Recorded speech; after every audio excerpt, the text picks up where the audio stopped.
प्रधानमंत्री जी कैसे प्रधानमंत्री बने उसको राहुल जी ने उजागर किया। अब उनको दिक्कत इस बात की हो रही है, धीरे धीरे ये न्यूज़ चारों बगल जा रहा है।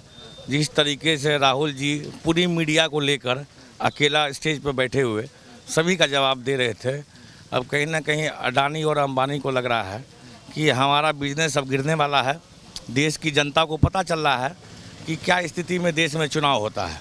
आपका जीता जागता एग्जाम्पल है पूर्णिया में 2,55,000 वोट अवैध था, जो निकला उजागर हुआ। तो इसी तरह पूरे भारत में कि वोटों का जो धंधा भाजपा करती है।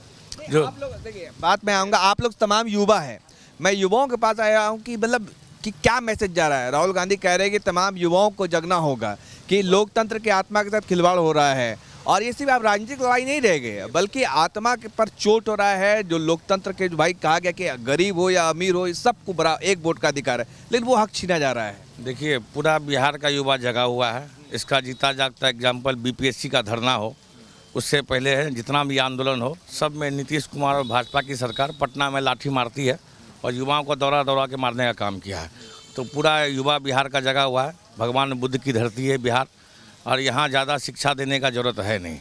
और इस बार चुनाव में ठीक बिहार बताएगा और बिहार का युवा बताएगा कि वोट चोरी अगर करोगे तो है ना, चुन चुन के एक एक आदमी को पीटा जाएगा इस बार।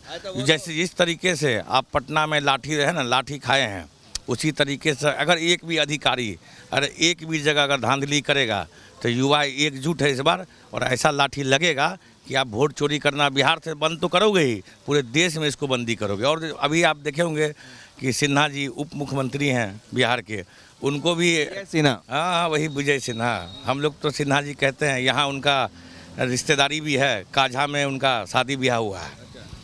तो सिन्हा जी को भी इलेक्शन कमीशन ने नोटिस दिया है कि आपका भी भाई दो जगह नाम है, जब है ना वोटर कार्ड है, दो जगह मतदान, दो जगह नाम है, पटना और लखीसराय। हाँ, एज भी डिफरेंस है। हाँ एज भी डिफरेंस है। ये तो चिराग पासवान का भी डिफरेंस है। चिराग पासवान में देखिए, जब वो भरे थे पहला बार फॉर्म, उसमें भी एज डिफरेंस था। तो भाजपा के जितने आदमी हैं, इनको सही से पता ही नहीं है कि शिक्षा क्या होती है, कहाँ पे मतदान करना है, क्या करना है। ये लोग जीवन भर चोरी करने का काम किए हैं, और आज़ादी से पहले भी चोरी करते थे। ये सब गोडसे को मानने वाले इंसान हैं, कभी गांधी को नहीं माने। हम लोग गांधी को मानने वाले इंसान हैं, अब पूरा देश मानता है इसको, लेकिन भाजपा नहीं मानती है।